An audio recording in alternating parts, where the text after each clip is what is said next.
From Shenandoah, from Page County, from KMA land, this is KMA News Headlines. Good afternoon, I'm Mike Peterson with the latest from the KMA newsroom on this Friday afternoon. Looking past party lines, Fremont County Democrats feel Chris Clark is the best candidate to represent all residents as a county supervisor. In a press release earlier this week, the Fremont County Democratic Party announced they had convened last week to appoint Clark to fill the party's vacancy on the November general election ballot. The move was unprecedented as Clark was the incumbent for the Republican nomination in the June Iowa primaries, but lost by a 7-vote margin to challenger Jeff Scheer.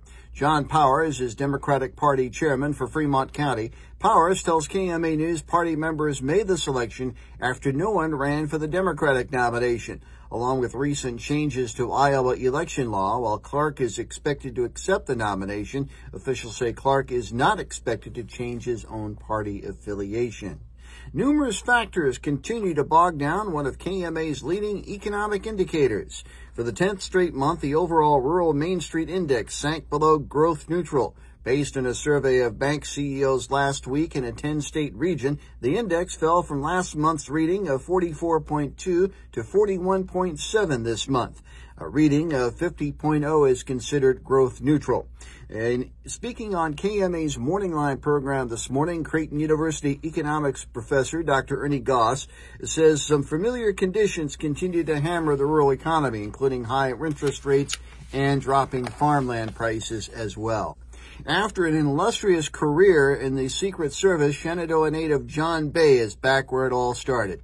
A 1962 Shenandoah High graduate, Bay served in the Secret Service from 1971 to 93, working at field offices in Denver, Washington, D.C., Kansas City, and Omaha. From 1973 to 78, Bay worked in the White House in the Presidential Protection Division.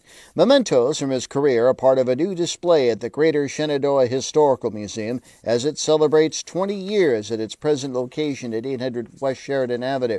Included are pictures of the 3 presidents he protected, Richard Nixon, Gerald Ford, and Jimmy Carter. Bay tells KMA News he donated the materials following a presentation on his career at the museum last fall. Well, this came about as a result of the museum asking me to do a presentation. This was last September because they had heard an interview on Iowa Public Radio. So I came down and did a presentation, and they asked if I would be willing to donate some items from White House and presidential memorabilia to the museum. And I said, well, I would be honored to do that. And I brought some items down about 6 months ago, and then they wanted pictures. They wanted as many pictures that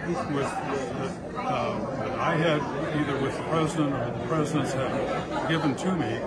They wanted pictures, and so they wanted to bring that as a display, wanted me to bring that for the 20th anniversary here, and I was honored to do so.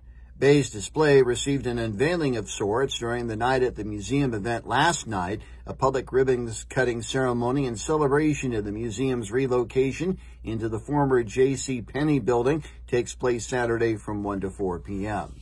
KMA on-track weather for today, sunny with highs in the upper 80s. Tonight, a 20% chance of showers and thunderstorms, partly cloudy, lows to the mid-70s.